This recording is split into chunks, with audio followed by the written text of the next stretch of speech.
കളങ്കാവിലേക്ക് ഞാൻ യാദൃശ്ചികമായിട്ട് എത്തുന്നതാണ്. അത് എൻ്റെ ഒരു സുഹൃത്ത് സുധി കോഴിക്കോട് കാതൽ സിനിമയിലായിട്ട് അഭിനയിച്ചിട്ടുള്ള മഹാപർവ്വതത്തിൻ്റെ താഴെയാണ് നമ്മൾ നിൽക്കുന്നത്. അപ്പോൾ അതിൻ്റെ ഒരു ടെൻഷൻ ആദ്യം ഉണ്ടായിരുന്നു. പക്ഷെ ഞാൻ എന്നെ തന്നെ മോട്ടിവേറ്റ് ചെയ്തുകൊണ്ടിരുന്നു. നിങ്ങൾ നടനാണ്, നിങ്ങൾ കൂടെ നിൽക്കുന്ന ആളും നടനാണ്, അപ്പോൾ ആ നടൻ എന്ന് അവർക്ക് തമ്മിലുള്ള കൊടുക്കൽ വാങ്ങലും മതി, വേറെ പേടിയൊന്നും വേണ്ടെന്ന് ഞാൻ എന്നെ തന്നെ ഇങ്ങനെ ട്രെയിൻ ചെയ്തുകൊണ്ടിരിക്കുന്നുണ്ടായിരുന്നു. അങ്ങനെ ഞാൻ നേരെ ചെന്ന് കൈ കൊടുത്തു. ഞാൻ വിനോദ് ഗാന്ധി നാടകം അല്ലേ അപ്പോൾ എനിക്ക് സമാധാനം. ഈയിടെ സൂപ്പർ ഹിറ്റായി ഓടിക്കൊണ്ടിരിക്കുന്ന ഒരു സിനിമ കളങ്കാവലിലെ വളരെ വ്യത്യസ്തമായ വേഷം ചെയ്തിട്ടുള്ള ഒരു നടനാണ് ഇന്ന് നമുക്കരികിലുള്ളത്. സ്വാഗതം ശ്രീ വിനോദ് ഗാന്ധി. നമസ്കാരം. കളങ്കാവലിലെ വിനോദ് ഗാന്ധിയുടെ ഒരു ക്യാരക്ടർ പെട്ടെന്ന് ഫേസിലേക്ക് നോക്കുമ്പോൾ ചിലർക്ക് പിടികിട്ടിയിട്ടുണ്ടായിരിക്കും ഏത് കഥാപാത്രമാണ് ചെയ്തിട്ടുണ്ടാകുന്നുള്ളത്. അതിൻ്റെ ക്ലൈമാക്സ് സീനിലാണ് താങ്കളുടെ ഒരു കഥാപാത്രം മെയിനായിട്ട് വരുന്നത്. ഒരു റിസപ്ഷനിസ്റ്റായിട്ട് വരുന്നു, പിന്നീട് നമ്മളെയൊക്കെ ഞെട്ടിക്കുന്നു. കളങ്കാവലെന്ന സിനിമയിലേക്ക് എങ്ങനെയാണ് വിനോദ് ഗാന്ധി എത്തുന്നത്? കളങ്കാവിലേക്ക് ഞാൻ യാദൃശ്ചികമായിട്ട് എത്തുന്നതാണ്. അത് എൻ്റെ ഒരു സുഹൃത്ത് സുധി കോഴിക്കോട് കാതൽ സിനിമയിലായിട്ട് അഭിനയിച്ചിട്ടുള്ള ഈ കളങ്കാവിലും ആ വേഷം ചെയ്തിട്ടുണ്ട്. അതിനകത്ത് കൊല്ലം തുളസിയുടെ വീട്ടിലേക്ക് വിനായകനും പോലീസും വരുന്ന സമയത്ത് വന്ന് അവരുടെ ബ്രദർ എന്ന നിലയ്ക്ക് വന്നിട്ട് പറയും അവർ വരില്ല, അവർ ബോഡിയെ വരാൻ പോകുന്ന ആ ക്യാരക്ടർ ചെയ്ത കക്ഷി കാതലിൽ നല്ല വേഷം ചെയ്തിട്ടുള്ളതാണ്. അവർക്ക് സ്പെഷ്യൽ ജൂറി മെൻഷനൊക്കെ കിട്ടിയിട്ടുള്ളതാണ്. അപ്പോൾ പുള്ളി ഇവരായിട്ടൊരു കണക്ഷൻ ഉണ്ട്, ഈ ജിതിൻ ജോസും ടീമായിട്ടൊരു കണക്ഷൻ ഉണ്ട്. അപ്പോൾ അവർ ഇങ്ങനെ ഒരു ക്യാരക്ടറെ വേണം, ഇങ്ങനെ അന്വേഷണം ഉണ്ടായിരുന്നു. ആ അന്വേഷണം സുധീരെ അടുത്തെത്തി. അപ്പോൾ അതിന് മുന്നത്തെ ഒരു ഓണത്തിൻ്റെ, അതായത് ആ ഒരു 2-3 ആഴ്ചയ്ക്ക് മുന്നേ ഓരോ ഓണം കഴിഞ്ഞ 4-5 നമുക്ക് 4 ഓണം എന്ന് പറയുന്ന ആ സമയത്ത് കോഴിക്കോട് ഞാൻ ഒരു ആക്ടിംഗ് വർക്ക്ഷോപ്പ് നടത്തിയിരുന്നു. ഇന്നത്തെ പ്രശസ്ത കാസ്റ്റിംഗ് ഡയറക്ടറായിട്ടുള്ള രാജേഷ് നാരായണൻ ഞങ്ങൾ ഒരുമിച്ചാണ് ചെയ്തത്. അപ്പോൾ അതിൻ്റെ ക്ലോസിംഗ് സെറമണിയുടെ സമയത്ത് സൂര്യ അവിടെ വന്നിട്ടുണ്ടായിരുന്നു. അതിനെ യാദൃശ്യമായിട്ട് കണ്ട് സംസാരിച്ച് പോകുന്നു.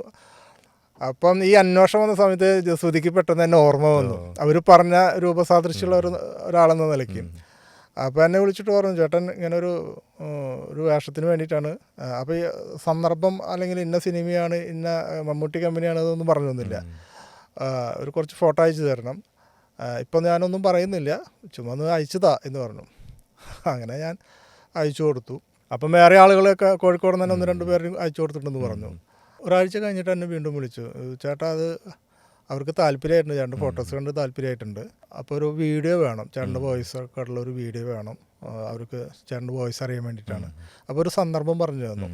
അപ്പോൾ അതൊന്ന് ഒരു മിനിറ്റ് ഉള്ളൊരു വീഡിയോയ്ക്ക് കൊടുക്കണം. അപ്പോൾ ഞാൻ ആ സമയത്ത് എൻ്റെ വൈഫിൻ്റെ അമ്മ ഒരു ആക്സിഡൻറ്റ് പറ്റിയിട്ട് ICUവിൽ കിടക്കുകയാണ്, ഹോസ്പിറ്റലിലാണ്.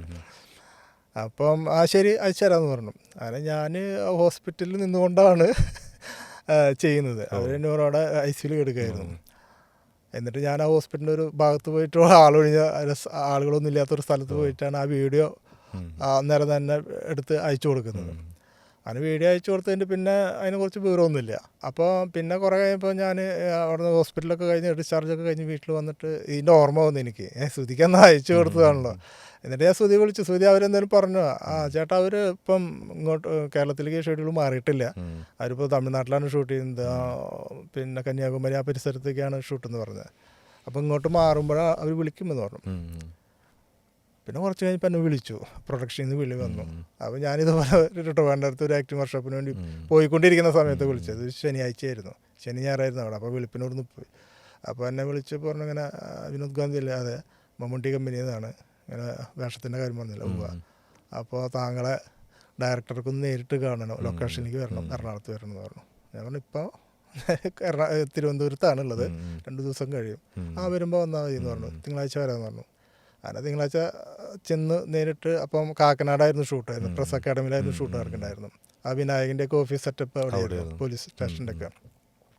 അങ്ങനെ അവിടെ ചെന്നു, ഡയറക്ടറെ കണ്ടു, അവർക്ക് താല്പര്യമായി. അന്ന് കോസ്റ്റ്യൂമിൻ്റെ അളവൊക്കെ എടുത്തു, തിരിച്ചു പോന്നു. 2 ദിവസം കഴിയുമ്പോൾ വീണ്ടും വിളിച്ചു, ഒന്നുകൂടി ലൊക്കേഷനിലേക്ക് ചെല്ലാൻ പറഞ്ഞു. ഇവിടെ നിന്ന് ഷിഫ്റ്റ് ആയിരുന്നു, വിനായകൻ്റെ വീടായിരുന്നു ലൊക്കേഷൻ. അപ്പോൾ അവർക്ക് ആ സീൻ ഞാൻ ചെയ്യുമെന്നുള്ള അറിയണ്ട, അവരെൻ്റെ അഭിനയമൊന്നും കണ്ടിട്ടില്ല, അവർ ആദ്യമായിട്ടാണല്ലോ. അങ്ങനെ അവരൊരു സിറ്റുവേഷൻ പറഞ്ഞു, അത് ഒന്ന് അഭിനയിച്ച് കാണിച്ചു കൊടുക്കാൻ. അപ്പോൾ ജിഷ്ണു ഉണ്ടായിരുന്നു, റൈറ്റർ ജിഷ്ണു ഉണ്ടായിരുന്നു, പിന്നെ അതിൻ്റെ അസോസിയേറ്റ് ഉണ്ടായിരുന്നു. അങ്ങനെ പെട്ടെന്ന് കാണിച്ചു കൊടുത്ത് അവർ വീഡിയോ എടുത്തു. ഞാൻ നോക്കുമ്പോൾ ഇവരുടെ മുഖത്തൊന്നും ഒരു പ്രസാദം കാണുന്നില്ല. ഞാൻ വിചാരിച്ചു ശരി പോവാം എന്നുള്ളതാണ്. അങ്ങനെ പറഞ്ഞു ചേട്ടാ വെയിറ്റ് ചെയ്യുക. അപ്പോൾ ഒരു പുറത്ത് റോഡിൽ ഷൂട്ട് ചെയ്തുകൊണ്ടിരിക്കുകയായിരുന്നു. അപ്പോൾ എന്താ കാറിൻ്റെ എന്താ ഷോട്ടൊക്കെ എന്തായിരുന്നു, ഡയറക്ടർ വന്നിട്ട് പോവാന്ന് പറഞ്ഞു. അങ്ങനെ ഇവർ ഡയറക്ടർക്ക് കാണിച്ചു കൊടുത്തു, വരുമ്പോൾ തന്നെ കാണിച്ചു കൊടുത്തു. എന്നിട്ട് എന്നെ വിളിച്ചു ഡയറക്ടറിൻ്റെ അടുത്ത്, ജിതിൻ ഡയറക്ടറിൻ്റെ അടുത്തേക്ക് വന്നു. ചേട്ടാ നന്നായിട്ടുണ്ട്, നമുക്ക് തുടങ്ങാം എന്ന് പറഞ്ഞു. അതാണ് കളങ്കാവിലേക്കുള്ള എൻ്റെ യാത്ര. ഇപ്പൊ കളങ്കാവിലെ ആ ക്യാരക്ടർ അധികം സീനുകളിലൊന്നുമില്ല, പക്ഷെ നമുക്ക് കൃത്യമായിട്ട് ആ സിനിമ കണ്ടിറങ്ങുന്നവരുടെ മനസ്സിൽ ഈ ക്യാരക്ടറിന്റെ രൂപം ഭാവം ഉണ്ടായിരിക്കും. ആ ക്യാരക്ടറിന് ഒരു നിഗൂഢതയുണ്ട്. കാരണം ആദ്യം നമ്മൾ കാണുമ്പോൾ ഒരു സാധാരണ ഒരു റിസപ്ഷനിസ്റ്റ്, അത് കുറച്ച് പ്രായമുള്ള ഒരാള്. അതിനുശേഷം പിന്നീട് ആ ഫൈനലിലെ ഫൈറ്റും കാര്യങ്ങളും ഒക്കെ വിനായകന്റെ ഒരു റൈറ്റ് ഹാൻഡ് ആയിട്ട് നിൽക്കുന്ന പോലെയുള്ള ഒരു ക്യാരക്ടർ. അദ്ദേഹം റിട്ടയർഡ് പോലീസ് ഓഫീസറാണോ അതോ ഈ ടീമിൽ തന്നെയുള്ള ഒരാളാണോ, അദ്ദേഹത്തിന്റെ മകളാണോ, മകളെ ഇദ്ദേഹം മുൻപ് മിസ്യൂസ് ചെയ്തിട്ടുണ്ടോ ഈ സ്റ്റാൻലി ദാസ്, അങ്ങനെ ഒരുപാട് സവിശേഷതകളുണ്ടായിരുന്നു. ഇദ്ദേഹം പോലീസാന്ന് മനസ്സിലാവുന്നത് പിന്നീട് ആ ഒരു വിനായകനായിട്ടുള്ള ഒരു ഫൈറ്റിന് ശേഷം കാറിന്റെ അടുത്ത് വന്നിട്ട് ഒരു സല്യൂട്ട് നൽകുന്ന ഒരു സീനിലാണ്. അപ്പോഴാണ് ഇദ്ദേഹം ഒരു പോലീസുകാരനാണ് മനസ്സിലാവുന്നത്. അപ്പൊ അങ്ങനെ ഒരുപാട് ലെയറുകളുള്ള ഒരു ക്യാരക്ടറായിരുന്നു. എങ്ങനെയായിരുന്നു മമ്മൂക്കയും വിനായകനും ഒക്കെ ചേർന്നിട്ടുള്ള ഒരു കോമ്പിനേഷനിൽ താങ്കളാണ് അതിലൊരു പുതുമുഖം എന്ന് പറയുന്നത്. താങ്കൾക്ക് വലിയ നാടക പാരമ്പര്യമുണ്ട്. പക്ഷേ ഒരു ഈ പറഞ്ഞ വലിയ വലിയ നടന്മാരുടെ കൂടെ ഒരു കോമ്പിനേഷൻ സീനിൽ അഭിനയിക്കുമ്പോൾ ഉള്ള ഒരു എക്സ്പീരിയൻസ് എങ്ങനെയായിരുന്നു? ഞാൻ മമ്മൂക്കയുടെ ഒപ്പം ആദ്യമായിട്ടല്ല, ഞാൻ ബെസ്റ്റ് ആക്ടർ എന്ന് പറഞ്ഞ ഒരു ഫിലിമിനകത്ത് മമ്മൂക്കയുടെ ഒപ്പം ചെയ്തിട്ടുണ്ട്. ആ സിനിമയിലേക്ക് വരാനുള്ളൊരു കാര്യം നാടകമായിരുന്നു. അപ്പോൾ ദീപൻ ശിവരാമൻ ഡയറക്റ്റ് ചെയ്ത സ്പൈനൽ കോഡ് എറണാകുളത്ത് കളിച്ചുകൊണ്ടിരിക്കുന്ന സമയത്ത് മാർട്ടിൻ ബ്രക്കാട്ടിൽ ബെസ്റ്റ് ആക്ടറിൻ്റെ ഡയറക്ടർ ആ നാടകം കാണാൻ വന്നിരുന്നു. അപ്പോൾ ആ നാടകത്തിൽ നിന്ന് ഞങ്ങളൊരു 3 നാളെ പുള്ളി നാടകം കണ്ടതിൻ്റെ പശ്ചാത്തലത്തിൽ സിനിമയിലേക്ക് വിളിച്ചിരുന്നു. അതിലൊന്ന് സുനിൽ സുഗത, പിന്നെ പ്രതാപ് എന്ന് പേരായിട്ടുള്ള ആ സിനിമയ്ക്കകത്ത് കള്ളുചിത്തുകാരനായിട്ടുള്ളത്, പിന്നെ എൻ്റെ ഒരു വേഷം എന്ന് പറഞ്ഞു കഴിഞ്ഞാൽ അതിനകത്ത് മമ്മൂക്ക ഇപ്പോഴും സിനിമാ ഭ്രാന്തനായതുകൊണ്ട് ഈ സിനിമ പ്രസിദ്ധീകരണങ്ങൾ മേടിക്കുന്ന ഒരു കടയുണ്ട്. ആ കടയിൽ വന്ന് ആ കടക്കാരനായിരുന്നു ഞാൻ. അപ്പോൾ എൻ്റെ അടുത്ത് വന്ന് ചോദിക്കും എൻ്റെ ഐറ്റം എവിടെയെന്ന് പറയുമ്പോൾ ഞാൻ അതെടുത്ത് കൊടുക്കുന്നു. അപ്പം പിന്നെ നിങ്ങൾക്ക് സിനിമയിൽ അവസരം കിട്ടിയിട്ടുണ്ട്, അപ്പം ബിജു കുട്ടൻ പുള്ളിക്ക് ഓഫർ കൊടുത്തിട്ടുണ്ടെന്നുള്ളതിൽ അപ്പോൾ ആ സംസാരങ്ങൾ അവിടെ സംസാരിക്കുന്ന ഒരു സീനായിരുന്നു. ഒരു 3-4 ഷോട്ട് ഉണ്ടായിരുന്നു അത്. അപ്പോൾ ആ ഒരു പരിചയം, മീൻസ് മമ്മൂക്കയുടെ ഒപ്പം അഭിനയിച്ചു എന്നുള്ള ഒരു പരിചയം ആ സമയത്തുണ്ട് എനിക്ക്. പിന്നെ ആളുകൾ ഇങ്ങനെയൊക്കെ പലരും പല രീതിയിലാണല്ലോ അദ്ദേഹത്തെ കുറിച്ച് പറഞ്ഞിട്ടുള്ളത്. നമ്മളെ സംബന്ധിച്ച് നോക്കുമ്പോൾ ഒരു മഹാപർവ്വതത്തിൻ്റെ താഴെയാണ് നമ്മൾ നിൽക്കുന്നത്. അപ്പോൾ അതിൻ്റെ ഒരു ടെൻഷൻ ആദ്യം ഉണ്ടായിരുന്നു. പക്ഷെ ഞാൻ എന്നെ തന്നെ മോട്ടിവേറ്റ് ചെയ്തുകൊണ്ടിരുന്നു. നിങ്ങൾ നടനാണ്, നിങ്ങൾ കൂടെ നിൽക്കുന്ന ആളും നടനാണ്, അപ്പോൾ ആ നടൻ എന്ന് അവർക്ക് തമ്മിലുള്ള കൊടുക്കൽ വാങ്ങലും മതി, വേറെ പേടിയൊന്നും വേണ്ടെന്ന് ഞാൻ എന്നെ തന്നെ ഇങ്ങനെ ട്രെയിൻ ചെയ്തുകൊണ്ടിരിക്കുന്നുണ്ടായിരുന്നു. ഷോട്ടിൻ്റെ സമയമായി ഞാൻ ചെന്നു. അപ്പോൾ ആ ലോഡ്ജിൻ്റെ ആ പരിസരം ആണ് ചെയ്തുകൊണ്ടിരിക്കുന്നത്. അദ്ദേഹം പുറത്തേക്ക് വരുന്നതും എന്നെ കാണുന്നതൊക്കെ ആ ഷോട്ടുകളാണ് എടുക്കുന്നത്. അത് കഴിഞ്ഞിട്ടാണ് പിന്നെ ഞാൻ ചെല്ലുന്നത്. അങ്ങനെ ഞാൻ നേരെ ചെന്ന് കൈ കൊടുത്തു. ഞാൻ ഗാന്ധി ആ നാടകം അല്ലേ എന്ന് പറഞ്ഞു. അപ്പോൾ എനിക്ക് സമാധാനം. എന്നിട്ട് പറഞ്ഞു പേടിക്കൊന്നും വേണ്ട, ഞാൻ ഒന്നും പറയൊന്നുമില്ല, നന്നായി ചെയ്തോ എന്ന് പറഞ്ഞു. പിന്നെ അല്ല ഈസി ആയിരുന്നു. വിനായകനായിട്ടുള്ളൊരു കോമ്പിനേഷൻ, വിനായകനായിട്ട് എനിക്ക് അങ്ങനെ അധികം സമയം വേണ്ടി വന്നിട്ടില്ല. എന്നാലും നല്ല എന്താ പറയുക, ഈ പറയുന്ന മാതിരിയുള്ള ബുദ്ധിമുട്ടുകളൊന്നും ഉണ്ടായില്ല. പിന്നെ അത് വലിയ റീടേക്കുകളൊന്നും വന്നിരുന്നില്ല. ടപ്പേന്ന് കാര്യങ്ങൾ ചെയ്തുകൊണ്ട് പിന്നെ അങ്ങനെ ഒരു കോൺവെർസേഷൻ നമ്മൾ തമ്മിൽ ഉണ്ടായിട്ടില്ല. സാധാരണഗതിയിൽ ഇപ്പോൾ ഒരു ഡയലോഗ് പറയുന്നതിനേക്കാൾ ബുദ്ധിമുട്ടാണ് ഒരു റിയാക്ഷൻ അഭിനയിക്കാനായിട്ട്. അതിനേക്കാളും ബുദ്ധിമുട്ടാണ് ഒരു ഫൈറ്റ് സീക്വൻസിലൊക്കെ അഭിനയിക്കുക. അപ്പോൾ ആ ഒരു അനുഭവം അത് ഈ പറഞ്ഞ പോലെ തന്നെയാണ്. നമുക്ക് ഫസ്റ്റ് മാസ്റ്റർ പറഞ്ഞു ഇതാണ് ചെയ്യേണ്ടതെന്ന് പറഞ്ഞു, നമ്മളതനുസരിച്ച്. പിന്നെ എനിക്ക് ഇതൊന്നും ഒരുപാടൊന്നും ചെയ്യേണ്ടി വന്നില്ല. 1-2 ടേക്ക് കഴിയുമ്പോൾ തന്നെ അത് ഓക്കെ ആയിരുന്നു. അതുകൊണ്ട് എന്താ പറയുകയാണെങ്കിൽ അതിൻ്റെ വേറൊരു ടെൻഷനൊന്നും നമ്മളെ സംബന്ധിച്ചുണ്ടായില്ല. കളങ്കാവിലിനപ്പുറം താങ്കളുടെ വലിയൊരു മേൽവിലാസം ഒരു നാടക കലാകാരൻ എന്നുള്ളതാണ്. അതിനേക്കാൾ ഉപരിയായിട്ട് സ്പൈനൽ കോഡ് എന്നുള്ള ഒരു വലിയ നാടകം, ഒരുപാട് കേരളം മുഴുവനുള്ള നാടക പ്രണയികളുടെ മുന്നിൽ ഒരു വലിയ പരീക്ഷണം, അത് വിജയിച്ച ഒരു പരീക്ഷണ നാടകം, അതിന്റെ ഭാഗമാകുക എന്നുള്ളതായിരുന്നു. അപ്പോൾ സ്പൈനൽ കോഡിലേക്ക് എത്തിയതും അതിന്റെ അനുഭവങ്ങൾ എങ്ങനെയൊക്കെ? സ്പൈനൽ കോഡിൽ നമ്മൾ പിന്നെ കാലങ്ങളായിട്ട് ഒന്നിച്ച് അഭിനയിക്കുന്ന ഒരു ഗ്രൂപ്പ് തന്നെയായിരുന്നു അത്. അപ്പോൾ ആ ഒരു പരിചയത്തിൻ്റെ പുറത്താണ് ദേവൻ അന്ന് ലണ്ടനിൽ പഠിച്ചുകൊണ്ടിരിക്കുകയാണ്, തിയേറ്റർ പഠിച്ചുകൊണ്ടിരിക്കുന്നത്. അപ്പോൾ അവൻ്റെ ഏതൊരു ഫൈനൽ പ്രോജക്റ്റിൻ്റെ ഭാഗമായിട്ടായിരുന്നു അത് ആ നാടകം ചെയ്തത്. അപ്പോൾ അത് മാർക്കസിൻ്റെ ഒരു നോവലിനെ ബേസ് ചെയ്തിട്ടായിരുന്നു. അപ്പോൾ അത് ചെയ്തു. എല്ലാവരും പരസ്പരം അറിയാവുന്ന ആളുകളായതുകൊണ്ട് നല്ല രീതിയിലുള്ള പിന്നെ ഏകദേശം ഒരു 1-2 മാസത്തോളം റിഹേഴ്സലൊക്കെ തന്നെ വേണ്ടി എത്ര വർഷം മുമ്പായിരുന്നു ആദ്യ അവതരണം? അത് എനിക്ക് തോന്നുന്നു 2006-2007 ആ ടൈമാണ്. അത്രയും കാലം മുമ്പായിരുന്നു. അതിൻ്റെ ആദ്യ അവതരണം നടക്കുന്നത് ബാലഭവനിലാണ്, നമ്മുടെ തൃശ്ശൂർ ബാലഭവനിൽ വെച്ചിട്ടാണ്. സത്യത്തിൽ 8 വർഷം കഴിഞ്ഞിട്ടും അത് ഇപ്പോൾ ചെയ്തൊരു നാടകം പോലെയാണ്. അതിന് ഭയങ്കര അങ്ങനത്തെ ഒരു തിയേറ്റർ മെത്തേഡ് കേരളത്തിൽ ആദ്യമായിട്ടൊരു പരിചയപ്പെടുത്തലായിരുന്നു. ആ നാടകം അന്ന് നമ്മുടെ ഇന്ത്യയിലെ ഏറ്റവും വലിയ നാടക മത്സരങ്ങളൊന്നായിട്ടുള്ള മെറ്റ, അതായത് മഹീന്ദ്ര എക്സലൻസ് അവാർഡിൽ അന്ന് 7 അവാർഡ് കിട്ടി. ചരിത്രത്തിൽ ആദ്യമായിട്ടാണ് ഇങ്ങനെ ഒരു, അതായത് ആ നാടകത്തിന് ഇത്രയധികം അവാർഡ് കിട്ടുന്നത്. അന്ന് ആ സ്പൈനൽ കോഡിനായിരുന്നു. പിന്നെ ആ ഒരു ടീം എന്ന് പറഞ്ഞാൽ അതിപ്രശസ്തരായിട്ടുള്ള നടന്മാരാണ് അതിനകത്ത്. ഗോപാലൻ നാടാട്ട് പോലെ, ജോസ് പി റാഫേൽ, CR എന്നൊക്കെ പറയുന്ന തൃശ്ശൂർ സുനിൽ സുഗത, അങ്ങനെയുള്ള പ്രഗത്ഭരായിട്ടുള്ള ഒരു ടീം വർക്കായിരുന്നു അത്. അതിൻ്റെ ഒരു സുഖം ഉണ്ടായിരുന്നു. പിന്നെ മരിച്ചുപോയ അനിൽ നെടുമങ്ങാട് അതിലൊരു പ്രധാന വേഷമായിരുന്നു. അനിൽ നെടുമങ്ങാട് ജാനകിയായിരുന്നു കൂടുതൽ. തുടക്കകാലത്ത് ഉണ്ടായിരുന്നവർ പിന്നീട് മാറി പുതിയ നടന്മാരൊക്കെ പിന്നെ പുതിയ ആളുകൾ, പിന്നെ ഈ പ്രായവും പിന്നെ പലരും സ്ഥിരമായിട്ട് നാടകത്തിൽ നിൽക്കുന്ന ആളുകൾ തന്നെയായിരുന്നു. ഇപ്പം പുതിയ നാടകത്തിലൊന്നും എനിക്ക് ചെയ്യാൻ പറ്റിയില്ല. കാരണം ഞാനിവിടുന്ന് തൃശ്ശൂരിൽ നിന്ന് പിന്നെ കൊല്ലത്തേക്ക് മാറി. പിന്നെ എനിക്ക് ഈ ചില വീട്ടിലെ അമ്മയ്ക്ക് സുഖമില്ലാതായിപ്പോയി. അപ്പോൾ അമ്മയുടെ അടുത്ത് നിൽക്കേണ്ട ഒരു സാഹചര്യം വന്നു. അപ്പോൾ പിന്നെ കണ്ടിന്യൂസ് ആയിട്ടുള്ള റിഹേഴ്സലുകൾക്കൊന്നും പങ്കെടുക്കാൻ പറ്റാതെ വന്നു. അതുകൊണ്ട് പിന്നീട് ദീപൻ്റെ പ്ലേകളിലൊന്നും പങ്കെടുക്കാൻ പറ്റില്ല. അവസാനം ചെയ്തിട്ടുള്ള നാടകത്തിലും ഉബ്രോയിനകത്തും ചെയ്യാനായിട്ട് ക്ഷണമുണ്ടായിരുന്നായിരുന്നു. പക്ഷേ എനിക്കതിന് പോകാൻ പറ്റിയില്ല. അത് വലിയൊരു സങ്കടമാണ്. 2007 ആദ്യ അവതരണം കഴിഞ്ഞൊരു നാടകം 2025 കഴിഞ്ഞ വർഷം കളിച്ചു തോന്നുന്നു. ഇല്ല, പിന്നെ കളിച്ചിട്ടില്ല. പിന്നെ പീർഗന്റ് എന്ന് പറഞ്ഞ നാടകമാണ്. അതാണ് അവർ ചൈനയിലും അവിടെയൊക്കെ പോയത്. പിന്നെ ഉബ്രോയ് ചെയ്തു. പിന്നെ ബ്രോയ് ഇപ്പൊ ചെയ്തു. ഒരുപാട് കാലം ചർച്ച ചെയ്യപ്പെട്ട ഒരു നാടകം സ്പൈനൽ കോഡ്. ഒരുപാട് മാറ്റങ്ങളും ഒരുപാട് പരീക്ഷണം നടത്തുന്ന നാടക പ്രവർത്തകർക്കുള്ള ഒരു ഊർജ്ജവും ഒക്കെ ആയിരുന്നു തീർച്ചയായിട്ടും സ്പൈനൽ കോഡ്. പിന്നീട് സ്പൈനൽ കോഡിനപ്പുറം അല്ലെങ്കിൽ ആ നാടകത്തിനപ്പുറമുള്ള നാടക പരീക്ഷണങ്ങൾ പിന്നീട് പിന്നെ ഇതുപോലെ തന്നെ വളരെയധികം കളിച്ചിട്ടുള്ള ഒരു നാടകമായിരുന്നു ജോസ് കോശി. ദീപ, അതായത് കേരളത്തിലെ പ്രധാനപ്പെട്ട ദീപ സംവിധായകനാണ്.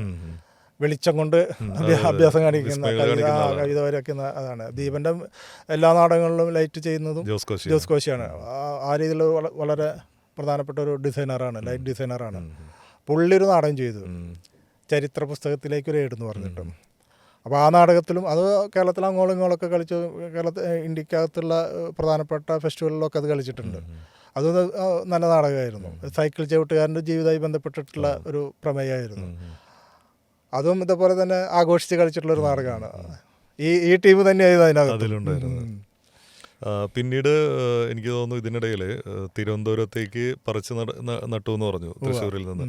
അപ്പോൾ അവിടെ തിരുവനന്തപുരത്ത് എത്തിയപ്പോൾ സംഭവിച്ച വലിയൊരു സൗഭാഗ്യങ്ങളിലൊന്ന് സൂര്യകൃഷ്ണമൂർത്തിയുടെ ഒരു സ്കൂളിൽ അംഗമാവാനായിട്ട് സാധിച്ചു.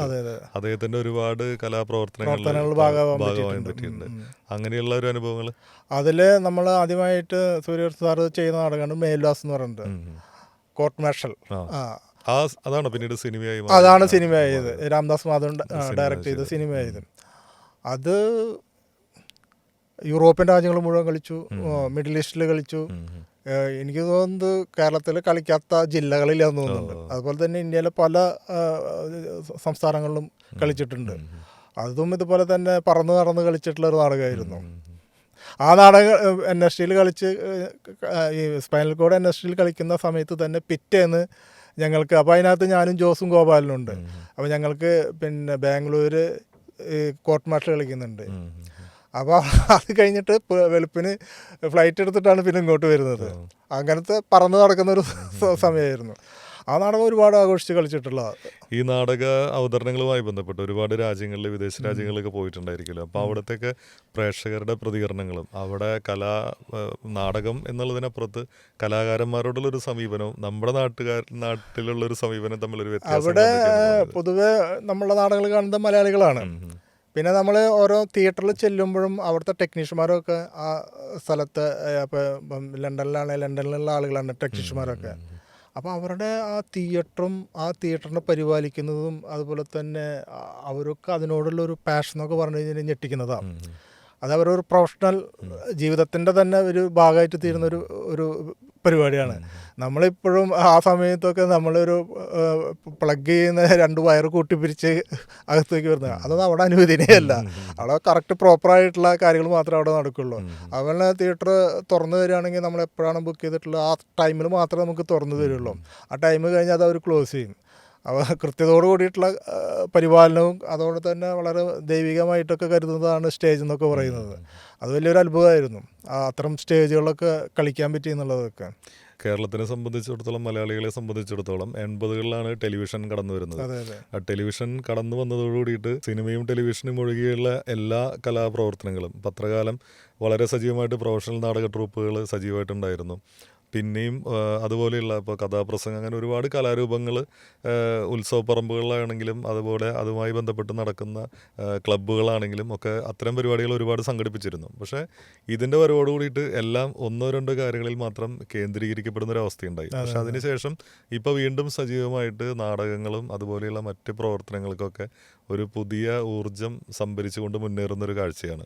അപ്പോൾ ഈ നാടകത്തിൽ നമ്മൾ ഒരു ഇപ്പോൾ ഓൺ സ്ക്രീൻ ഓഫ് സ്ക്രീൻ എന്ന് പറയുന്ന പോലെ അരങ്ങിൽ താങ്കൾ ഒരുപാട് പ്രവർത്തിക്കുന്നു. അണിയറയിലെ നാടക സംഘാടന രംഗത്ത് നാടകം സാധ്യമാക്കുന്നതിന് വേണ്ടിയിട്ട് ഏതൊക്കെ രീതിയിൽ ഇടപെടാനായിട്ട് സാധിച്ചിട്ടുണ്ട്? സംഘാടനം പല രീതിയിലാണ്. സംഘടിപ്പിക്കുന്ന ഒരാൾക്ക് നാടകത്തിൻ്റെ ഒപ്പം നിൽക്കാൻ പറ്റില്ല. അപ്പം ഈ നാടകം കളിക്കുന്ന പോലെ തന്നെ വളരെ പ്രധാനപ്പെട്ടത് തന്നെയാണ് സംഘാടനം എന്ന് പറയുന്നത്. അത് കേരളത്തിൽ ഒരു കാലത്ത് നാടകം കൊണ്ടാണ് നമ്മൾ പലരും തോപ്പിൽ ബാസിയുടെ നിങ്ങളെന്നെ കമ്മ്യൂണിസ്റ്റാക്കി എന്ന് പറയുന്ന നാടകത്തിനോട് കൂടിയിട്ടാണ് ഇവിടെ ഈ കമ്മ്യൂണിസ്റ്റ് മന്ത്രിസഭ തന്നെ വരുന്നു എന്നുള്ളൊരു അർത്ഥത്തിലേക്ക് വന്നു. അപ്പോൾ ആ രീതിയിൽ ആളുകളെ സാമൂഹിക വ്യവസ്ഥയെ തന്നെ മാറ്റിമറിക്കാവുന്ന രീതിയിലുള്ള ശക്തമായിട്ടുള്ള ഇതിവൃത്തങ്ങളും നാടകങ്ങളൊക്കെ ഉണ്ടായതുകൊണ്ടാണ് അങ്ങനെ സംഭവിക്കുന്നത്.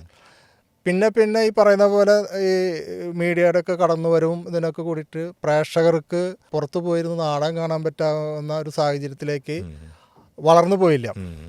എന്തോ അതിനകത്തൊരു ചെറിയൊരു പ്രശ്നം പറ്റി കഴിഞ്ഞിട്ടുണ്ട്. പിന്നെ ഈ പറയുന്ന ഉത്സവപ്പറമ്പ് നാടകങ്ങളിലും നമ്മൾ പറയുന്ന ഈ പ്രൊഫഷണൽ നാടകം എന്നൊക്കെ പറയുമ്പോൾ ആളുകളെ രസിപ്പിക്കാവുന്ന രീതിയിൽ, എങ്ങനെയും രസിപ്പിക്കാവുന്ന രീതിയിൽ, ഇതിപ്പോൾ വിവാദമാകുമെന്ന് എനിക്കറിയില്ല, ആണെങ്കിൽ പോലും രസിപ്പിക്കാവുന്ന രീതിയിലേക്ക് അതിൻ്റെ ഇതിവൃത്തം ചുരുങ്ങിപ്പോയിട്ടുണ്ട്. അപ്പം പ്രേക്ഷകനെ അകറ്റിയതിൽ ആർക്കാണ് പങ്ക് എന്നുള്ളത് വലിയൊരു ചോദ്യമാണ്. അതുപോലെ അമേച്ചർ നാടകരംഗത്ത് ഈ പരീക്ഷ നാടകമൊക്കെ ഈ പറയുന്നത് പോലെ തന്നെ അത് ഒരു പ്രൊഫഷണലിസം അതിനകത്തേക്ക് ആളുകൾ കൊണ്ടുവന്നിട്ടില്ല ഇപ്പോഴും. അതായത് നാടകം കൊണ്ട് ജീവിക്കുന്ന ആളുകൾ അമേച്ചർ രംഗത്ത് അത്രയ്ക്കും ആളുകളില്ല സത്യത്തിൽ. നേരെ മറിച്ച് പ്രൊഫഷണൽ നാടകം എന്ന് പറയുന്ന നമ്മളുടെ പുറത്ത് കളിക്കുന്ന നാടകങ്ങൾ വെച്ച് കഴിഞ്ഞാൽ അത് കൃത്യമായിട്ട് ഒരു വർഷത്തേക്ക് ഇത്ര ആളുകളെ വെച്ചിട്ട് ഒരു കരാർ, അതായത് ഒരു എഗ്രിമെൻറ്റ് വെച്ചിട്ട് നിങ്ങൾ ഇത്ര വർഷം ഇന്ന സമിതിയിൽ കളിക്കണം എന്നുള്ളതാണ്. അവർ നാളെ അപ്പുറത്ത് വേറെ അവർക്ക് നല്ലൊരു ഓപ്പർച്യൂണിറ്റി കിട്ടി കഴിഞ്ഞാൽ ഈ കരാർ പുതുക്കാൻ നിൽക്കില്ലേ അവരപ്പുറത്തേക്ക് പോകും. പക്ഷേ അമേച്ചർ നാടകരംഗത്ത് നിൽക്കുന്ന ആളുകൾ എന്ന് പറഞ്ഞാൽ ഇങ്ങനെ തന്നെ പോയിക്കൊണ്ടിരിക്കുള്ളൂ. അപ്പോൾ അവർക്കൊരു നാടകം ഉണ്ടാക്കി കഴിഞ്ഞാൽ അത് കളിക്കുക എന്ന് പറഞ്ഞു കഴിഞ്ഞാൽ വളരെ ടാസ്ക് പിടിച്ചൊരു കാര്യമാണ്. കാരണം ഈ നാടകം ചിലപ്പോൾ ഉണ്ടാക്കിയെടുക്കുമ്പോൾ അതിന് ചിലപ്പോൾ 1 ലക്ഷം റുപ്യൊക്കെ ചിലപ്പം അവർക്ക് മേടിക്കേണ്ടി വരും. കാരണം അത്രയും സജ്ജീകരണങ്ങളും അതുപോലെ തന്നെയുള്ള എണ്ണത്തിൽ കൂടുതലുള്ള ആളുകളും കൊണ്ടുപോകാനുള്ള ട്രാൻസ്പോർട്ടേഷനൊക്കെ സെറ്റും കാര്യങ്ങളൊക്കെ വളരെ മറ്റ് നാടകത്തെ അപേക്ഷിച്ചിട്ട് കുറച്ചും കൂടി കൂടുതലായിരിക്കും. അപ്പോൾ ഒരു സ്ഥലത്ത് പോയിട്ട് ഇത്ര രൂപ കൊടുത്തിട്ട് ഒരു നാടകം കളിപ്പിക്കാനായിട്ട് ആ നാട്ടിലെ സംഘാടകർ വിചാരിക്കണം. ആ സംഘാടകർക്ക് ഈ നാടകം കളിപ്പിക്കാവുന്ന രീതിയിലുള്ള ഒരു നാടകമാണെങ്കിൽ അവർ അതിനുവേണ്ടി പണിയെടുക്കണം. അപ്പോൾ ആ നാടകത്തിലേക്ക് കൊണ്ടുവരാനുള്ള സംഘാടനം ആ നാട്ടിലെ ആളുകളായി ബന്ധപ്പെട്ടിട്ടും അതിൻ്റെ സാമ്പത്തിക സമാഹരണം എന്ന് പറഞ്ഞാൽ ഈ പറഞ്ഞ പോലെ അത്ര എളുപ്പമല്ല. എന്നാൽ ദേവൻ ശിവരാമൻ്റെ നാടകങ്ങളായിട്ടുള്ള ഇപ്പം ഈ ഖസാക്കിൻ്റെ ഇതിഹാസം എന്നൊക്കെ പറയുന്നത് ഇപ്പോൾ ഈ അടുത്ത കാലത്ത് ഞാൻ താമസിക്കുന്ന കരുനാഗപ്പള്ളി, വീടിൻ്റെ കുറച്ച് പരിസ്ഥിതി കരുനാഗപ്പള്ളി എന്ന് പറഞ്ഞ സ്ഥലത്ത് കളിച്ചു. അവിടെ കളിച്ച ദിവസം മുഴുവൻ ഫുള്ളാണ് ആളുകൾ. 1000-ഓളം വരുന്ന ആളുകൾ വന്ന് ടിക്കറ്റ് എടുത്തിട്ട് 500-ൻ്റെയും 1000-ൻ്റെയും 3000-ൻ്റെയും ഒക്കെ ടിക്കറ്റ് എടുത്തിട്ട് കാണുകയാണ്. അതും സംഭവിക്കുന്നുണ്ട്. പക്ഷേ ഇവിടെ അമേച്ചർ നാടകങ്ങൾ ഇപ്പം സംഗീത നാടക അക്കാദമിയുടെ മത്സരം ഇപ്പം അമേച്ചർ മത്സരം കഴിഞ്ഞിട്ടുള്ള നാടകങ്ങൾ പോലും കേരളത്തിൽ കളിപ്പിക്കാനായി വളരെ അപൂർവമായിട്ടുള്ള അവതരണങ്ങൾ നടന്നുകൊണ്ടിരിക്കുന്നത്. വളരെ അപൂർവമായിട്ടാണ് ചില സംഘങ്ങൾക്ക് നാടകം കളിക്കാൻ പറ്റുന്നത്. ഇപ്പോൾ സെക്കൻഡ് പ്രൈസ് കിട്ടിയ നാടകങ്ങൾക്കൊക്കെ വളരെ അപൂർവമായിട്ടാണ് കളികൾ കിട്ടുന്നത്. ഇപ്പോൾ ഈ നാടൻ ഭാഷ മാത്രമാണ് ഇപ്പോൾ ആ രീതിയിലേക്ക് അവർക്ക് കുറച്ച് കളികൾ കിട്ടുക. അപ്പോൾ കേരളത്തിലെ സംഘാടനം എന്ന് പറയുന്നത് കാണികളും ഈ പ്രേക്ഷകരും തമ്മിലുള്ള ഒരു വ്യത്യാസം ഭയങ്കരമായിട്ട് വന്നിട്ടുണ്ട്. പിന്നെ നമ്മുടെ ഈ മൊബൈൽ ഇപ്പം എല്ലാം നമ്മൾ ഈ ചെറിയ ഷോട്ടുകളായിട്ട് കണ്ടുകൊണ്ടിരിക്കുന്ന ഒരു ശീലത്തിലേക്ക് മാറി കഴിഞ്ഞിട്ടുണ്ട്. അപ്പം നിലനിൽപ്പും ആർട്ടിസ്റ്റിനെ സംബന്ധിച്ച് നിലനിൽപ്പും വലിയ പ്രശ്നം തന്നെയാണ്. പിന്നെ സിനിമയിലേക്ക് വരണം. സിനിമയിലേക്ക് വരുമ്പോൾ എന്ന് പറയുന്നത് ആ സിനിമയിലേക്ക് ഒരു വളർച്ച ഉണ്ടാകുന്ന പെട്ടെന്ന് നടക്കൂലല്ലോ. ഒരു ക്യാരക്ടർ ചെയ്ത് അത് ആളുകളിലേക്ക് എത്തി വന്ന് അടുത്തൊരു സിനിമ കിട്ടാന്നൊക്കെ പറഞ്ഞു കഴിഞ്ഞാൽ പെട്ടെന്ന് അങ്ങനെ ഇപ്പം എൻ്റെ അടുത്ത് തന്നെ പലരും ചോദിക്കുന്നുണ്ട് പുതിയ സിനിമ ആയോ എന്ന് ചോദിച്ചിട്ടുണ്ട്. സിനിമ റിലീസ് ചെയ്ത് പിറ്റേ ദിവസം നമുക്കൊരാൾ വേഷം കൊണ്ട് തരുമല്ലോ. അപ്പോൾ അതൊക്കെ എത്തിപ്പെടാനൊക്കെ ഒത്തിരി ബുദ്ധിമുട്ട് പിടിച്ചൊരു കാര്യമാണ്. ഇപ്പോൾ നമ്മുടെ സർക്കാരിൻ്റെ ഭാഗത്തു നിന്നാണെങ്കിലും ഇറ്റ്ഫോക്ക് പോലെയുള്ള പരിപാടികളൊക്കെ നടക്കുന്നുണ്ട്. ഇറ്റ്ഫോക്ക് എല്ലാ വർഷവും കാണാൻ പോകുന്ന ഒരാളെന്ന രീതിയിൽ ഇറ്റ്ഫോക്ക് പോലെയുള്ള നാടകങ്ങൾ, നാടക മത്സരങ്ങൾ, നാടകാനുഭവങ്ങൾ അതൊക്കെ സജീവമാക്കുന്നതിന് വേണ്ട കാര്യങ്ങൾ എന്തൊക്കെയാണെന്നാണ് തോന്നിയിട്ടുള്ളത്? എനിക്ക് തോന്നുന്നത് ഒന്നാമത് ആളുകൾക്ക് കൃത്യമായിട്ട് ഇരുന്ന് കാണാവുന്ന, അതായത് അവൻ്റെ കൈയും കാലും ഒന്നും തടസ്സമില്ലാതെ ആരെയും ശരീരത്തിൽ തടയാതെ സംഭവിക്കുന്നത് ഒരു ചെറിയ സ്ഥലത്ത് ഒരു പർട്ടിക്കുലർ സ്ഥലത്ത് ആളുകളെ അങ്ങോട്ടേക്ക് ചുരുക്കി കാഴ്ചയും ചുരുക്കി ഇരുത്തുകയാണ്. ഭയങ്കരമായിട്ട് എന്താ പറയുക, വലിയ മെയ്യഭ്യാസം നടത്തിയിട്ട് വേണം അങ്ങോട്ടേക്ക് കയറാനായിട്ട്, നാടകശാലയിലേക്ക് പ്രവേശിച്ചു കഴിഞ്ഞാൽ അവിടെ ഇരിപ്പിടം എന്ന് പറഞ്ഞു കഴിഞ്ഞാൽ ഭയങ്കര അസ്വസ്ഥമാക്കുന്ന രീതിയിലാണ്. തിക്കും തിരക്കൊക്കെ ഇരിക്കണം. അപ്പം നമ്മുടെ കാഴ്ചയ്ക്ക് തന്നെ അവിടെ എത്ര മനോഹരമായ നാടകം കളിക്കുകയാണെങ്കിൽ പോലും നമ്മളുടെ ഈ അസ്വസ്ഥത നമ്മൾ ഭരിച്ചുകൊണ്ടിരിക്കും. അതായത് ഏറ്റവും സുഖകരമായി അത് കാണുന്ന പോലെ തന്നെ സന്തോഷത്തോടെ ഇരുന്നാൽ തന്നെയാണല്ലോ നമുക്ക് ആ കാഴ്ച സുഖകരമാവുള്ളൂ. അപ്പോൾ അതിൻ്റെ ഒരു അടിസ്ഥാന സൗകര്യങ്ങൾക്ക് ഇപ്പോഴും ഇറ്റ്ഫോക്ക് പോലുള്ള സ്ഥലത്ത് അത് കൃത്യതയോട് കൂടിയിട്ടല്ല പോകുന്നത്. പിന്നെ ഒരുപാട് കാരണങ്ങളുണ്ടാവും, സർക്കാർ സംവിധാനത്തിലുണ്ട്, അതിൻ്റെ ഫണ്ടിൻ്റെ ഒക്കെ പ്രശ്നങ്ങളുണ്ടാവും, അതൊക്കെ സംഭവിക്കാം. പക്ഷെ നമ്മൾ കൊടുക്കുന്ന കാര്യം കൃത്യതയോട് കൂടിയിട്ട് കൃത്യമായിട്ട് കൊടുക്കണം. അത് ചെറുതാണെങ്കിലും വലുതാണെങ്കിലും. ഞാൻ പറയുന്നത് അത്ര വലുതാക്കേണ്ട കാര്യമില്ല. നിങ്ങൾ ചെയ്യുന്ന കാര്യം ചെറുതാണെങ്കിൽ ആ ചെറിയ രീതിയിൽ തന്നെ അത് നല്ല രീതിയിലേക്ക് ആളുകൾക്ക് കൊടുക്കാൻ പറ്റുന്ന രീതിയിലേക്ക് വരികയാണെങ്കിൽ കുറച്ചുകൂടി മെച്ചപ്പെട്ട രീതിയിൽ പോകും എന്തായാലും. പിന്നെ എപ്പോൾ എങ്ങനെയൊക്കെ ആണെങ്കിലും ഈ സംവിധാനങ്ങളിലൊക്കെ ഈ കുറ്റങ്ങളും കുറവുകളൊക്കെ ഉണ്ടാവാം, സ്വാഭാവികമായിട്ടുണ്ടാവാം. പിന്നെ എനിക്ക് തോന്നിയൊരു വലിയ പോസിറ്റീവായിട്ടുള്ളൊരു കാര്യം എന്ന് പറഞ്ഞാൽ സിനിമയിലെത്തിയാലും സിനിമ തന്നെയാണ് നമ്മുടെ ഒരു അൾട്ടിമേറ്റ് എയിം എന്നുള്ളത് പലരും ചിന്തിക്കുന്നില്ല. സിനിമയിൽ അഭിനയിക്കുന്നവർ തന്നെ അവർക്ക് സ്വാതന്ത്ര്യവും സമാധാനവും സന്തോഷം നൽകുന്ന സമയങ്ങളിൽ നാടകത്തിൽ അഭിനയിക്കുന്നു. അത് നാടകത്തിന് നല്ലതാണ്. കാരണം ചിലപ്പോൾ പെട്ടെന്ന് ഒരു ക്രൗഡ് ആ നാടകം കാണാൻ വരുന്നതിന്, ചിലപ്പോൾ ഒരു സിനിമാ താരം നാടകത്തിൽ അഭിനയിക്കുന്നത് ചിലപ്പോൾ നാടകത്തിന് ഗുണം ചെയ്യുന്നുണ്ടെങ്കിൽ അത് വലിയ കുഴപ്പമുള്ളൊരു കാര്യമൊന്നുമല്ല. അല്ല, നല്ല ഇപ്പോൾ ഒരു പ്രധാനപ്പെട്ട ഒരു നടൻ നാടകത്തിലേക്ക് വരികയാണെങ്കിൽ നല്ലതാണ്. കാരണം നാടകത്തിന് കുറച്ചും കൂടി അത് ഒരു പരിപോഷണം കിട്ടാം. കാരണം അതായത് നമ്മൾ നെഞ്ചിലേറ്റുന്ന അതായത് വളരെയധികം ആരാധകരുള്ള നടന്മാർ ഈ നാടകത്തിലേക്ക് വരുമ്പോൾ സ്വാഭാവികമായിട്ടും അവർക്കത് കാണാനുള്ളൊരു ത്വര ഉണ്ടാവും. അത് നല്ലതാണ്. മാത്രമല്ല ഇപ്പം നമ്മളൊരു കാലത്ത് നമ്മൾ മൈനസ് ട്രാക്ക് ഉപയോഗിക്കുന്ന, കരോക്കെ ട്രാക്ക് ഉപയോഗിക്കുന്ന പാട്ടുകളും അത്തരം ഗാനമേളകളൊക്കെ ഒരുപാട് വന്നു. അങ്ങനെ വന്നതെല്ലാം മടുത്തു കഴിഞ്ഞപ്പോൾ ലൈവായിട്ട് പാടുന്നതിന്, അതുപോലെ അൺപ്ലഗ്ഡ് ആയിട്ട് പാടുന്നതിന്, അങ്ങനെയുള്ള ആ ഒരു തത്സമയ പരിപാടികൾക്ക് കുറച്ചും കൂടി പ്രേക്ഷകർ വന്നു. അപ്പോൾ ഇത് റെക്കോർഡ് ചെയ്യുന്ന കാര്യങ്ങളിൽ, ഡബ് ചെയ്യുന്ന കാര്യങ്ങളിൽ, അതിലൊക്കെ വിഷ്വൽ മീഡിയയോട് വരുന്ന ഒരു മടുപ്പ് അത് നാടകത്തിന് ഗുണം ചെയ്തിട്ടുണ്ടെന്നാണ്. നാടകം ലൈവാണ്. അങ്ങനെ ഒരു കാര്യം കൂടി എനിക്ക് തോന്നി. അല്ല, നാടകം എപ്പോഴും ജീവനുള്ള കലയാണല്ലോ, ജൈവകലയാണല്ലോ. കാരണം നാടകത്തിൽ കഥാപാത്രങ്ങളും ജീവനുള്ള ആളുകൾക്ക് അത് ചെയ്യാൻ പറ്റുള്ളൂ. സിനിമ അല്ലെങ്കിൽ വിഷ്വൽ മീഡിയ എന്ന് പറഞ്ഞു കഴിഞ്ഞാൽ നിങ്ങൾക്ക് ഏത് സമയത്തും നിങ്ങളുടെ സൗകര്യത്തിനനുസരിച്ച് നിങ്ങൾക്ക് അത് ഷൂട്ട് ചെയ്ത് വെട്ടിനുറുക്കി നിങ്ങളുടേതായിട്ടുള്ള താല്പര്യത്തിലേക്ക് അത് കൊണ്ടുവരാൻ പറ്റും. അഭിനയിക്കാൻ അറിയാത്ത ഒരാളെ പോലും ടെക്നോളജി ആ രീതിയിലേക്ക് വളർന്നു കഴിഞ്ഞിട്ടുണ്ട്. ഇപ്പം നമ്മളറിയില്ല, പല പാട്ടുകളും വരുന്നത് തന്നെ നമുക്കറിയാമല്ലോ. അപ്പോൾ ആ ടെക്നോളജി വളർന്നു കഴിഞ്ഞിട്ടുണ്ട്. പക്ഷേ സ്റ്റേജിൽ ഒരു മനുഷ്യൻ പെർഫോം ചെയ്യുന്നുണ്ടെങ്കിൽ ആ മനുഷ്യൻ തന്നെ പറ്റുള്ളൂ. അപ്പോൾ ആ നേരിട്ട് ആ ഒരു സംവേദനം രണ്ടു കൂട്ടർക്ക് ആരോഗ്യകരമായിട്ടുള്ള രീതിയിലാണെങ്കിൽ വളരെ മികച്ചതായിരിക്കും അത്. ഈ ബെസ്റ്റ് ആക്ടർ എന്നുള്ള സിനിമ പറഞ്ഞു, ഇപ്പോൾ ഈ കളങ്കാവിന് മുമ്പ് സംഭവിച്ചതാണ്. മറ്റുള്ള സിനിമ അനുഭവങ്ങൾ? ഞാൻ ഇതിൻ്റെ ഇടയിൽ കുറച്ചു കാലം ചലച്ചിത്ര അക്കാദമിയിൽ വർക്ക് ചെയ്തിരുന്നു. അപ്പോൾ ആ സമയത്ത് ഞാൻ ട്രാഫിക് എന്ന് പറഞ്ഞൊരു ഫിലിം ചെയ്തിട്ടുണ്ട്. അതിൽ ഓർമ്മ വരുന്നത് ട്രാഫിക് എസ് ഐ ആയിട്ടാണ്. ആ സിനിമ കണ്ടവർക്കറിയാം. അതിനകത്ത് ആക്സിഡൻറ്റ് പറ്റിയിട്ട് ആ ഒരു പെൺകുട്ടി ഓടിച്ച കാറാണ് ആക്സിഡൻറ്റിൽ പെടുന്നത്, വിനീത് മരിക്കാൻ കാരണമാകുന്നത്. ആ പെൺകുട്ടി എൻ്റെ അടുത്ത് വന്നിട്ടാണ് പറയുന്നത് ആക്സിഡൻറ്റ് ഇന്ന മാതിരി ആണ് നടന്നത്. അത് പറയുന്ന അത് എൻ്റെ അടുത്താണ്. എൻ്റെ വേഷം എന്ന് പറഞ്ഞാൽ ട്രാഫിക് എസ് ഐ ആണ്. അതായത് ശ്രീനിവാസ് എന്ന് പറഞ്ഞ നടൻ്റെ ഓഫീസറാണ് ഞാൻ. അപ്പം എൻ്റെ കീഴിലാണ് ശ്രീനിവാസ് എന്ന് പറഞ്ഞ കോൺസ്റ്റബിൾ വർക്ക് ചെയ്യുന്നത്. രാജേഷ് പിള്ളയുടെ ഒപ്പം പിന്നെ സിനിമ പഠിച്ച കൂടെ ഉണ്ടായിരുന്ന ഒരു രജീഷ് രാമൻ്റെ ഒരു ക്യാമറമാനുണ്ട് പൊന്നാനിയുള്ളത്.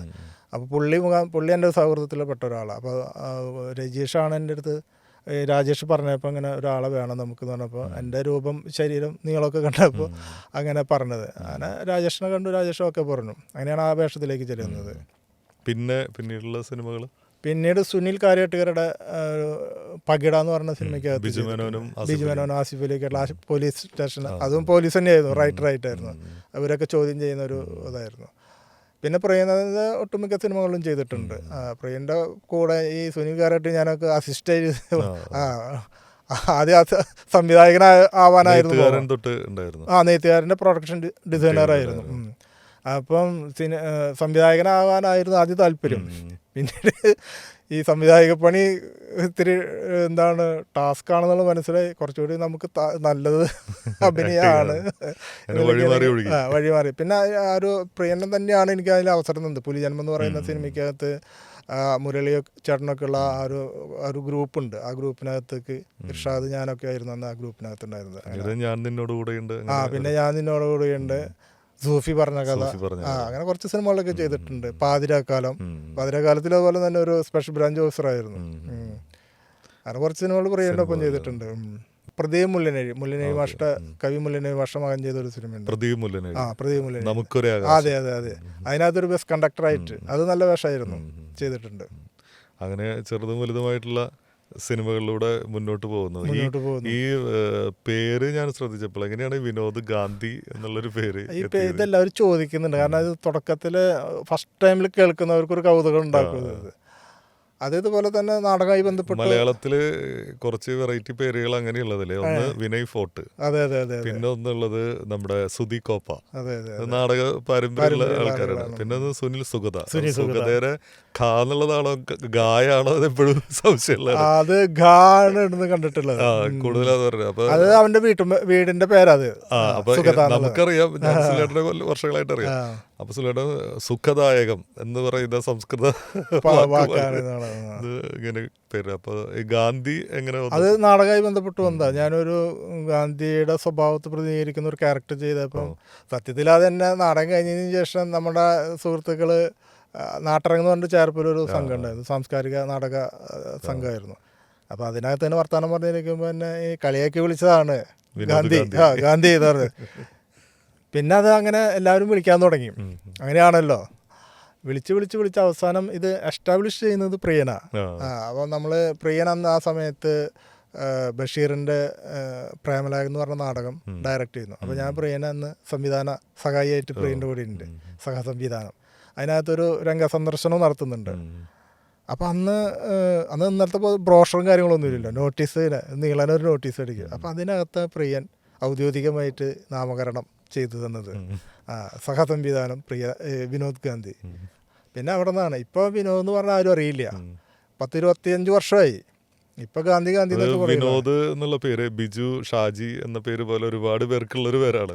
പെട്ടെന്ന് നമ്മൾ തിരിച്ചറിയണമെങ്കിൽ നമുക്ക് അതിന്റെ കൂടെ ഒരു ഇനീഷ്യൽ എന്തെങ്കിലും ഒരു സംഭവം ഉണ്ടെങ്കിലാണ് നമ്മൾ തിരിച്ചറിയുന്നത്. ഈ സുനിലൊക്കെ അതുപോലെ ഒരു കോമൺ ടൈമാണ്. അപ്പൊ അതുകൊണ്ട് എന്തായാലും ഇത് നല്ലൊരു പേരാണ്. വീട് തൃശ്ശൂരാണ്.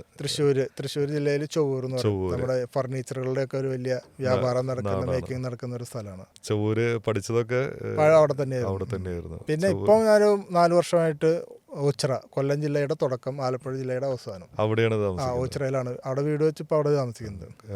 ഷിഫ്റ്റിംഗ് കൊല്ലത്ത് ഷിഫ്റ്റ് ചെയ്യാനുള്ള ഒരു കാരണം, കൊല്ലത്ത് വൈഫ് ഹൗസ് അവിടെയാണ്. പിന്നെ നമുക്ക് അവിടെ ഒരു പ്രോപ്പർട്ടി ഉണ്ടായിരുന്നു. അപ്പം ഭാര്യ രാജേശ്വരി RLVന്ന് മോഹിനിയാട്ടം PG ഒക്കെ കഴിഞ്ഞ് റാങ്ക് ഹോൾഡർ ആയിരുന്നു.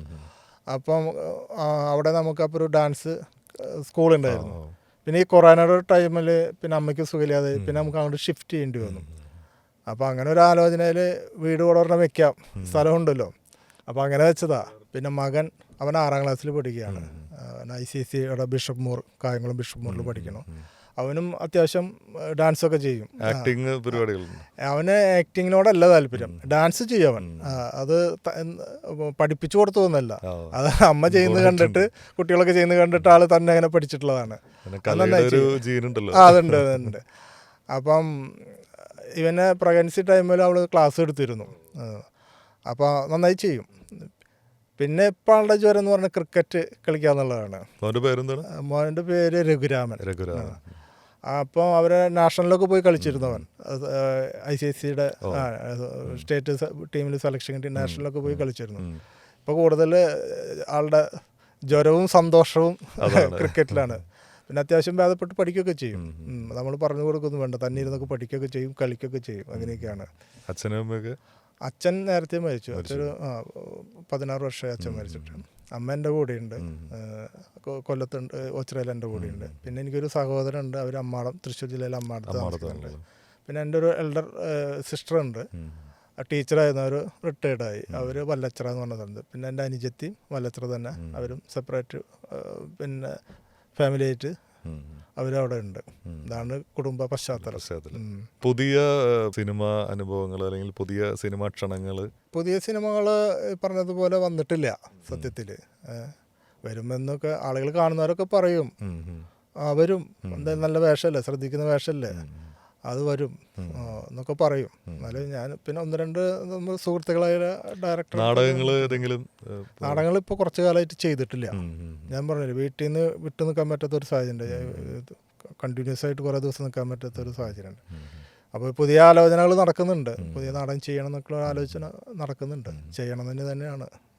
എന്തായാലും ചെയ്ത സിനിമകളുടെ എണ്ണമോ ചെയ്ത നാടകങ്ങളുടെ എണ്ണമോ എന്നതിനപ്പുറം ആ ചെയ്തതെല്ലാം തന്നെ വളരെ ഹൃദ്യമായ അനുഭവങ്ങളായിരുന്നു. പ്രത്യേകിച്ചും കളങ്കാവൽ പോലുള്ളൊരു സിനിമയിൽ ഒരു സുപ്രധാന കഥാപാത്രം ചെയ്യാനായിട്ട് സാധിച്ചു. അപ്പോൾ ഇതുപോലെയുള്ള നല്ല നാടകങ്ങൾ, നല്ല സിനിമകൾ എല്ലാം തേടി വരട്ടെ. അങ്ങനെ നമ്മൾ ഇഷ്ടപ്പെടുന്ന ഒരു കലാജീവിതത്തിലൂടെ ഏറെ ദൂരം ഇനിയും മുന്നോട്ട് പോകാനായിട്ട് സാധിക്കട്ടെ. എല്ലാവിധ ആശംസകളും നേരുന്നു. വിനോദ് ഗാന്ധി എന്ന പേര് ഇനിയും തിരശ്ശീലയിൽ തെളിഞ്ഞുകൊണ്ടേയിരിക്കട്ടെ. സന്തോഷം, നല്ല വാക്കുകൾക്ക് അങ്ങനെ സംഭവിക്കട്ടെ.